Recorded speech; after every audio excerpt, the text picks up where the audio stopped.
Tonight on the 31 Nights of Halloween Horror, they thought that they were going to have a great weekend getaway. However, they were actually going to be part of an illicit experiment. Tonight's movie, Nightmare Weekend.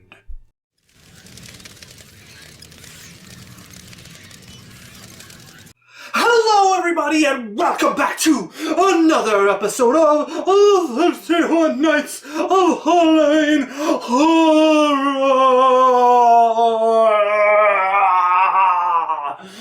The Year of Infamy! Tonight, I thought it is back to the wonderful world of straight-to-video 80s schlock with a review of a movie called Nightmare Weekend. Now, look, I like Vinegar Syndrome, even though it does take them forever to send you shit. And their slipcases are really good quality. They are some hardcore stuff. And a lot of times the art's kind of nifty. I mean, this has got that reflective thing. But there are times where, as great as these are, the original artwork is sometimes just the best. Like, look at this. Look at that. My goodness, that is poster perfect right there. Oh, wonderful. Anyways, so Nightmare Weekend. What is Nightmare Weekend about? Well, it starts off with a group of guys attempting to, I guess, kind of break into a home. And they're in contact with this lady. And this home has kind of an interesting computer security system controlled by a puppet. Anyways, it turns objects around the area into these metal balls, and the metal ball does kind of a spectacular, I don't even know if you could consider it a deoculation or not, but I mean, it's just a spectacular murder, and of course, so that fails. Fast forward to later on, we are introduced to a scientist who is doing experiments on behavioral modification. He's doing them with animals right now, but he hopes that he can expand it to humans when it's perfected, and so it can help people with things like phobias and anxiety, and also people who are like overly aggressive and angry, you know, things to help them become better, more upstanding, happier individuals of society. And he has an assistant who happens to be the person that was in contact with those two people trying to break into his house. So, yes, because this assistant has nefarious goals. Yes, she is working for somebody else, well, herself mainly, but she wants to sell the technology and the systems to some, I guess, nameless, faceless business. And to do that, of course, she has to start moving into human trials. Of course, the main scientist is all about slow progression, and we can't do that. And so she's going to go behind his back and lures 3 young ladies to go to I guess, sort of like a retreat party at this nice little mansion, and use them as human experimental guinea pigs. All the while, the scientist doesn't know this, and the scientist has a daughter, and his daughter ends up getting mixed up with one of the survivors of the robbery attempt, and they kind of fall in love. And so the one guy's kind of got like, well, he's working for the one woman, but now he's in love with the scientist's daughter. Anyway, so we're gonna have like an interesting little plot, I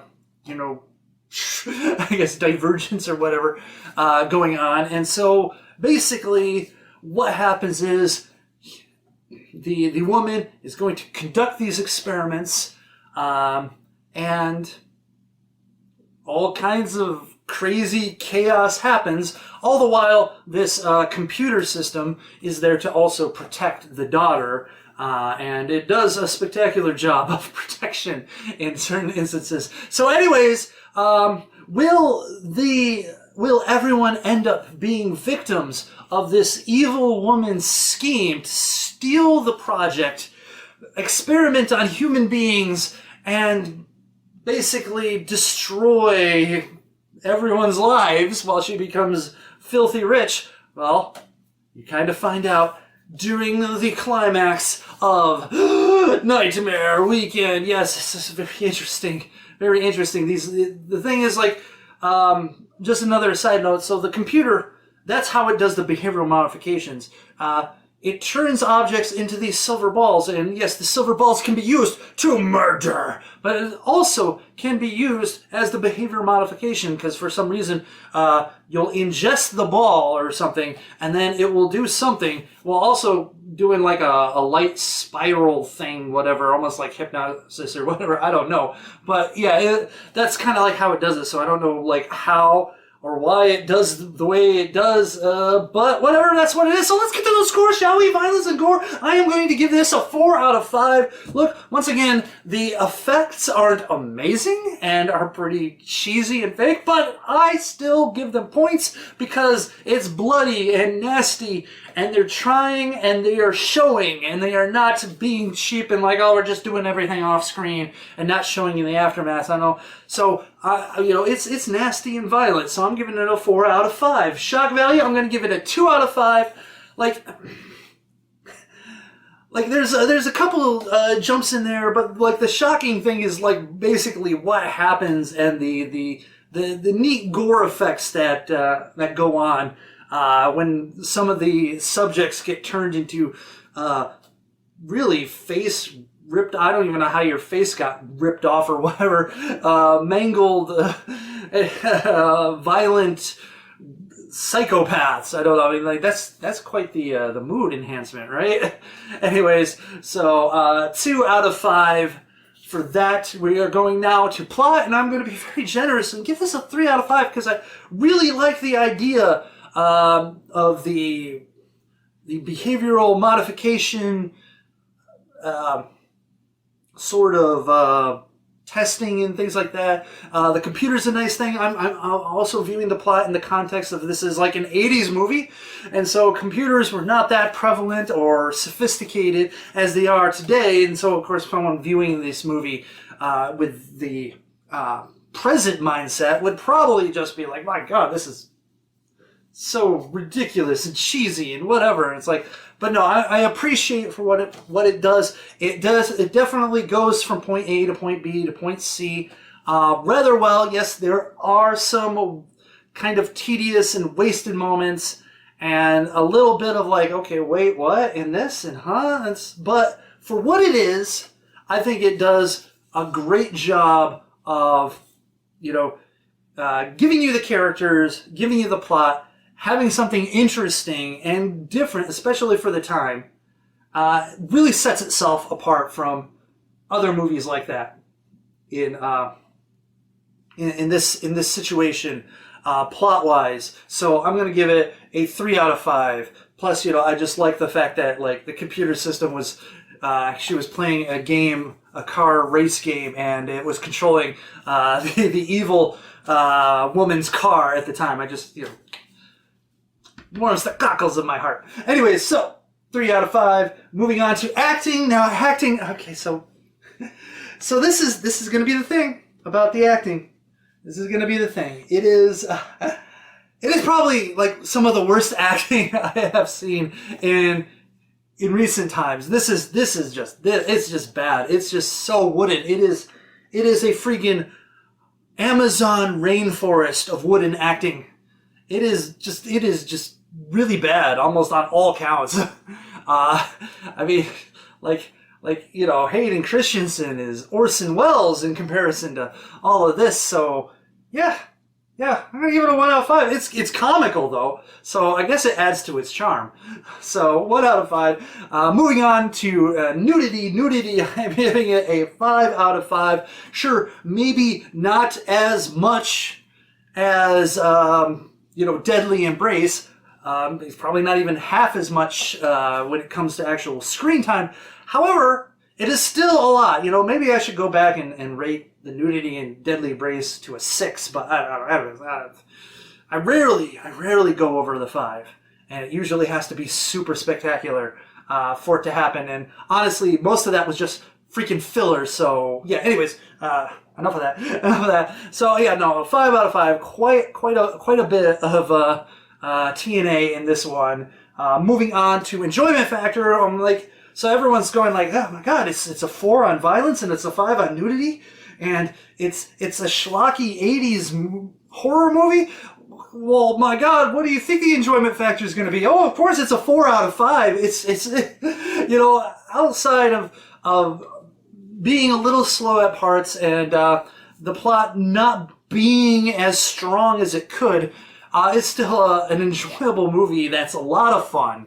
A lot of fun to watch. One of those ones where you can have a bunch of friends and have a bunch of beers and just don't go, oh my god, this is just padding on padding. No, this is some good stuff. So 4 out of 5 for enjoyment factor. I highly recommend watching this film just for the fun of it. However, my overall impression of the film is that it is pretty average when you think about it. 2.5 out of 5. Yes, I gave the plot a little bit extra, but because of the horribly bad acting, you're gonna get dinged some points for that. And so yeah, it's a 2.5 out of 5 is my overall impression. Though I do think it does do a little bit to set itself apart from other movies within the genre. But that acting score, it's got to suffer some penalties for that acting score. So 2.5 out of 5. But that does average out to a pretty strong 3.1 out of 5. Look at we have a movie that has got a solid ice cream center with lots and lots of sprinkles and caramel sauce and whipped cream and cherries on top. So, I don't know how many people are sick of my ice cream analogies, but I'm just still going to use them because they actually, work well as an analogy. So, anyway, so there you have it. Nightmare Weekend. Tell me what you think in the comment section below. Did you like Nightmare Weekend? Have you seen it? Do you agree with me? Disagree with me? And of course, rate, comment, subscribe, ring the bell, notification, yada yada. Donate to my Patreon. I don't have a Patreon. Ha ha ha! Yeah! Things like that. Anyways, whatever. Just the YouTube spiel. The YouTube spiel. And that is it for another episode of the 31 Nights of Halloween Horror. And until next time, Internet, you guys stay Oh my gosh, right at the end. Stupid camera battery. Anyways, camera battery. Anyways, like I was about to say, stay scary, Internet. And as always, if you find yourself getting invited to a party at a mansion from an unknown person,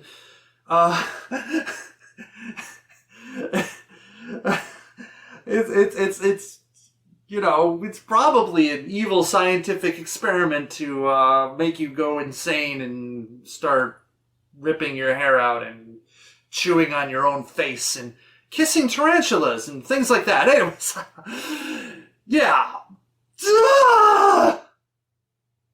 Ah!